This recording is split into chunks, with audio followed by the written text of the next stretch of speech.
The Utah Jazz run the corner pick and roll quite a bit, and they have tons of success with it. The basic concept is you have a guard towards one of the corners, obviously, and the screener is facing the baseline.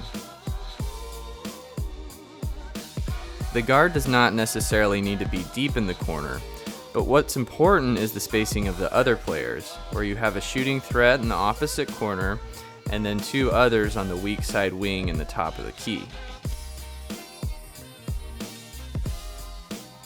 This play works really well for the Jazz because they have a great screen setter and roller in Rudy Gobert, tons of shooting options to provide great spacing for the ball handlers, and then guards that know how to handle the ball in traffic and can make good decisions or mid-range shots.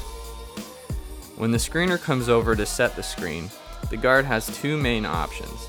The first is obviously to use the screen to get into the middle of the floor, and the second option is to reject the screen and go baseline. With either of these options, there are more options that come after. Let's get into some of them. Starting with the first option of using the screen, once the guard uses the screen and gets into the middle of the floor, they have a decision to make. They can take a floater or a mid-range jumper, obviously, like we see on these examples, but after that it gets a little more interesting. Take this play where Conley runs it with Gobert. Conley is such a big threat in the middle that the Kings have their big man Richaun Holmes ready to contest him if he takes a floater. This means that Buddy Hield has to help off of Donovan Mitchell in case Conley hits Gobert with a pass. Conley makes the correct read and passes to Mitchell, and then the Jazz just make reads out of the defensive rotations. Bjelica is also clearly concerned about Conley, and when Royce gets the ball, he simply drives at Bjelica, who is nearly falling over.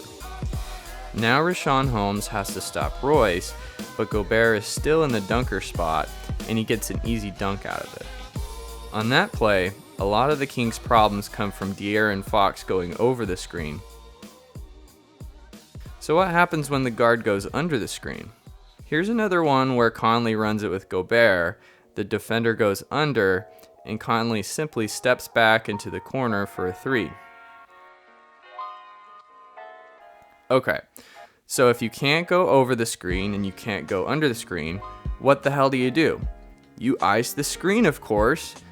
For those of you who don't know what icing a screen is, it's when you get in front of the screen so the ball handler can't use it. So when the Trailblazers ice or deny the screen for Mudiay, the option he's going to use is rejecting the screen to go baseline. This is what we call a Nash dribble, where he goes under the basket searching for more options. Here you can see Gobert is ready for a lob, but instead Mudiay hits the easy mid-range jumper. Here's another one where the Grizzlies ice the screen and Donovan Mitchell does one of those Nash dribbles, and here he gets tricky like Ricky and makes the layup. The last main defensive coverage for this play is hedging the action, which is where the big man will temporarily impede the drive of the guard. So here, the Pacers have Miles Turner hedge the screen, and he gets way out on the perimeter so Conley can't do anything but pass the ball. Side note, it's pretty funny how everyone acts like Conley is trash on the Jazz, except for opposing head coaches. But anyway, Conley can't do anything here because there are two players guarding him, but this allows Gobert to slip the screen and to put pressure on the rim. The Pacers are excellent in their rotations, and Jeremy Lamb is there to stop Gobert, but Gobert has become a much better passer in these situations, and he gets the hockey assist. There are many other ways for the Jazz to execute this set, and that's what makes it so deadly. No matter what the defense does, the Jazz can make reads off of that to get open shots.